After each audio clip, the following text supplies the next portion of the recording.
Breastfeeding. Breastfeeding should be started as soon as possible, as early as possible.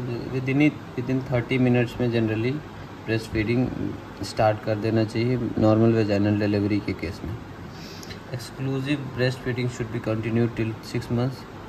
मतलब सिर्फ breast feeding जो है करवाना है एक्सक्लूसिवली 6 मंथ्स तक. टिल 6 मंथ्स तक कोई भी एक्स्ट्रा टॉप फीड्स नहीं होना चाहिए बाहर से. Top feeds should not be practised. और breast milk contains 88% of water होता है. सो इनिशियल फ्यू मंथ्स तक बच्चे को पानी भी नहीं पिलाना होता है. इवन इन समर सीजन्स में भी ब्रेस्ट मिल्क इनफ होता है ये बच्चे का थर्स्ट मिटाने के लिए, प्यास मिटाने के लिए. ठीक है. After 6 months complementary feeds semi solids are started. 6 महीना के बाद ही कुछ कम्प्लीमेंट्री फीड्स और कुछ भी फीड्स जो भी स्टार्ट करना है 6 मंथ के बाद ही कुछ भी स्टार्ट करना चाहिए. Breast feeding should be continue till 2 years of age along with complementary feeds.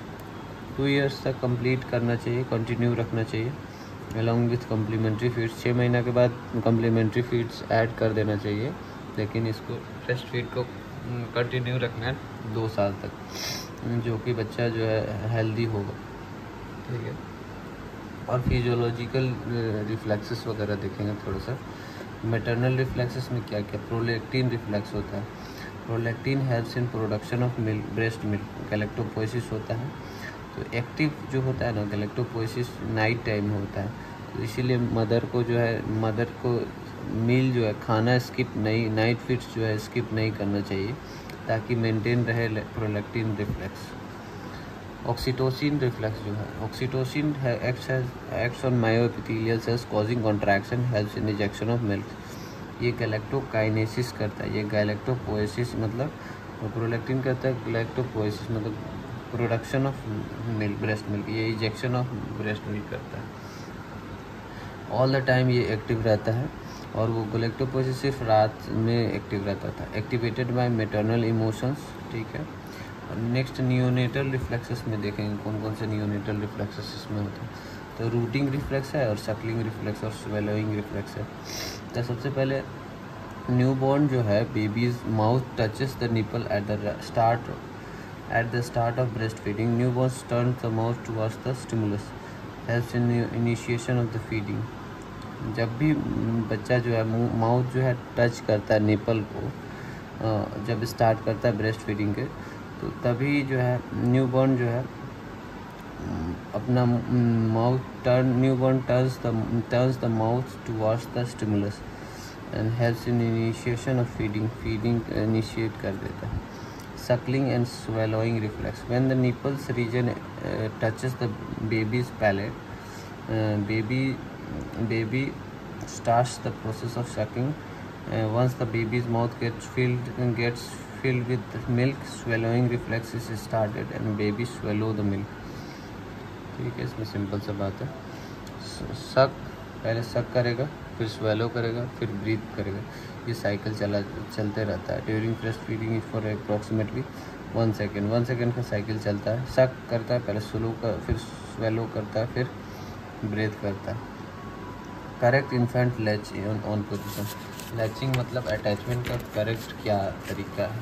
तो फीचर्स ऑफ गुड अटैचमेंट हम देखेंगे कि क्या क्या है. तो ये है फीचर्स ऑफ गुड अटैचमेंट.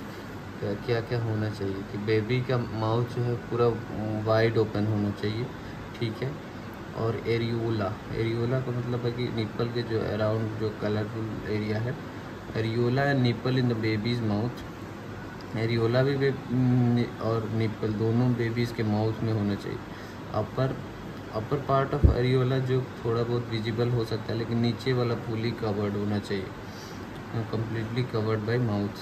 और lips are everted. मुँह जो lips हैं वो everted होना चाहिए. और चिन जो है टच करना चाहिए. Chin of the baby touches the mother's breast. ये नीचे साइड में चिन जो मस्ट है टच करना. और ब्रेस्ट मिल्क का, अब ह्यूमन मिल्क का प्रॉपर्टीज़ क्या है. Breast milk properties of human milk. Immunological advantages है. प्रीडोमिनेंट इम्यूनोग्लोबुलिन है IgA, सेक्रेटरी IgA है. और न्यूमोनिक को कैसे याद करना है, प्लैब के नाम से। P4 low levels of para amino benzoic acid, ये प्रोटेक्ट करता है मलेरिया से, as parasites requires its for the replication. Parasites malarial parasite से बचाता है, प्रोटेक्ट करता है पैरा अमीनो बेंजोइक एसिड। और दूसरा है लैक्टोफेरिन। लैक्टोफेरिन क्या करता है, प्रोटेक्ट करता है ई कोलाई से। इम्यूनोग्लोबुलिन ए है, बाइफिडस फैक्टर जो है वो भी ई कोलाई इन्फेक्शन से बचाता है, और साल्मोनेला शिगेला ये सबसे भी बचाता है बाइफिडस फैक्टर। और नेक्स्ट है B4 bile salt stimulated lipase, ये जियार्डियासिस से बचाता है, प्रोटेक्ट करता है। और नेक्स्ट है बायोएक्टिव फैक्टर्स भी होता है, जैसे epidermal growth factor, transforming growth factor, TGF beta. ये क्या करते हैं, ये जो ग्रोथ फैक्टर हैं इन्हांस करते हैं इंटीग्रिटी और मैच्योरिटी ऑफ गैस्ट्रोइंटेस्टाइनल एपिथेलियम को, और ये एलर्जी का रिस्क को लेटर लाइफ में कम करते हैं, decrease the risk of allergy in the later life.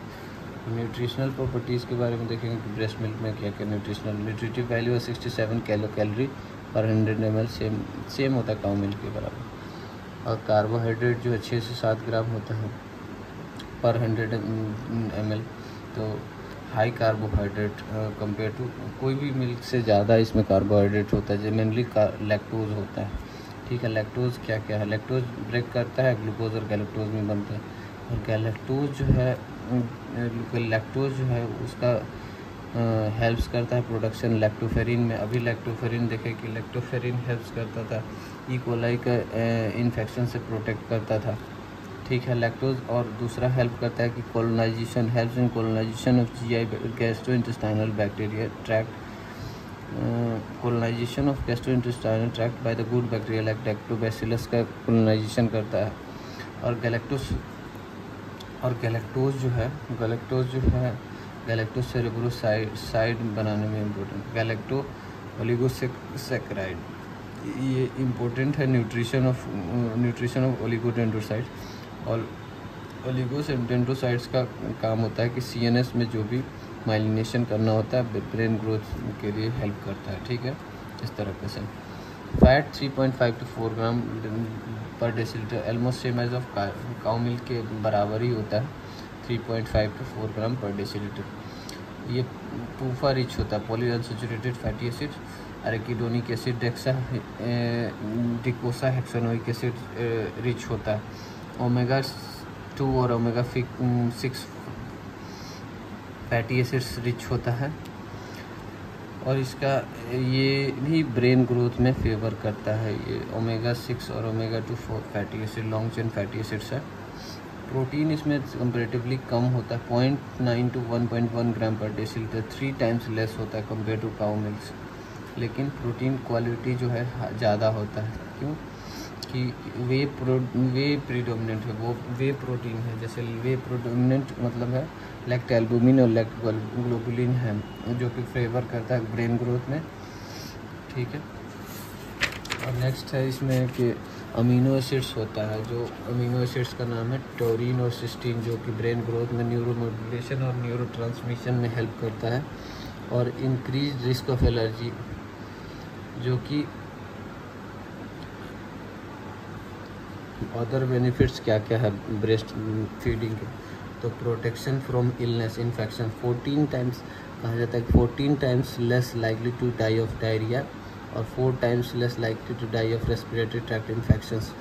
और जो बच्चा मतलब कि ब्रेस्ट फीडिंग करता है वो 14 टाइम्स ज़्यादा प्रोटेक्टेड है अगेंस्ट डायरिया, और 4 टाइम्स ज़्यादा प्रोटेक्टेड है रेस्पिरेटरी इन्फेक्शन से, नहीं मरता है compare to non breast fed baby. Allergy का रिस्क को लिटिल डिक्रीज़ करता है, और decrease risk of diabetes, heart disease और लिम्फोमा इन लेटर लाइफ में कम करता है। IQ बेटर करता है, हायर IQ जो बच्चे 2 साल तक ब्रेस्ट फीड करते हैं उनका high IQ compare to the जो नॉन ब्रेस्ट फेड पर्सन है बच्चे हैं उससे 2 साल ज़्यादा होता है।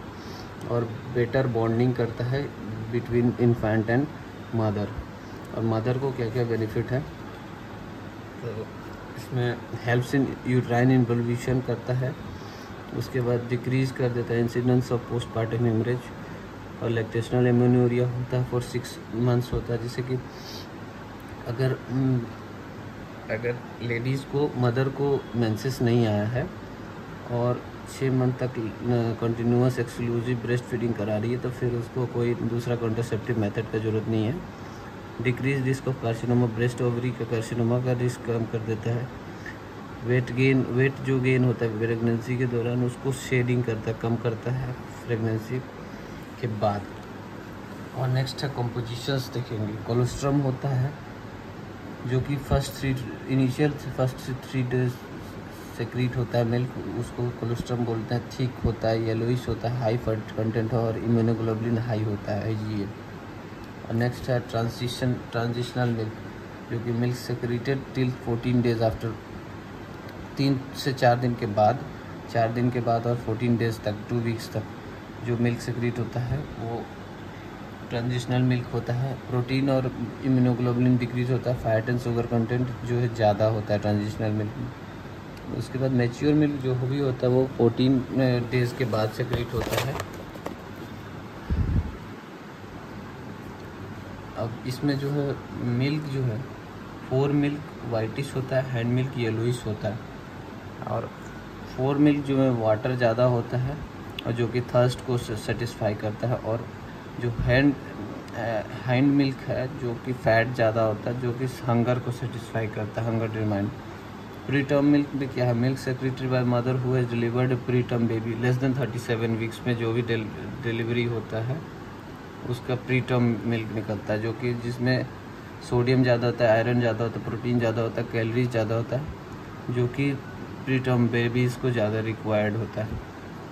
और contra indications of breast feeding थोड़ा बहुत देख लेते हैं कि lactose intolerance, congenital lactase deficiency, galactosemia, mother chemo और रेडियोथेरेपी है तो उसको नहीं देंगे, उसका बच्चे को नहीं दे सकते हैं ब्रेस्ट मिल्क। और इन्फेक्शंस इन द मदर है, तो इन्फेक्शंस मदर को है तो फिर HIV का mother has to take antiviral treatment. उसके केस में baby has to take nevirapine prophylaxis. Ideal तो यही है कि formula milk is affordable. Tuberculosis में नहीं देते हैं। और हर्पीस सिम्प्लेक्स और herpes zoster if mother has lesions on the breast पे अगर लेजन्स है तो नहीं देंगे। ठीक है।